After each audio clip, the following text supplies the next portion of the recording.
ప్రతి అమ్మాయి మనసులో ఎవరికీ చెప్పలేని కొన్ని మాటలు దాగుంటాయి. అవి అడిగితే తెలిసేవి కావు. వాళ్ళ మౌనాన్ని ప్రేమిస్తే మాత్రమే వినిపించేవి. బయట ప్రపంచానికి ఆమె జీవితం చాలా అందంగా కనిపించవచ్చు.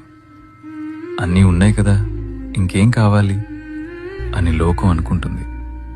కానీ తనకంటూ కొన్ని కలలు, తనకంటూ కొన్ని ఇష్టాలు, తనకి నచ్చినట్టు బతికే ఆ చిన్న స్వేచ్ఛ, ఇవేమీ లగ్జరీలు కావు. ఒక మనిషిగా తన కనీస అవసరాలు. ఆమె లోపల ఒక అనంతమైన ప్రపంచం ఉంది. తనని కేవలం ఒక బాధ్యతలా చూడకండి, గౌరవం ఇచ్చే ఒక వ్యక్తిగా చూడండి. ఒక్కటి గుర్తుంచుకోండి, పంజరం బంగారానిదైనా సరే అది స్వేచ్ఛనివ్వలేదు. ఆమెకు కావలసింది కేవలం రక్షణ ఇచ్చే నీడ కాదు, తన రెక్కలు విప్పుకుని ఎగిరే ఆకాశం.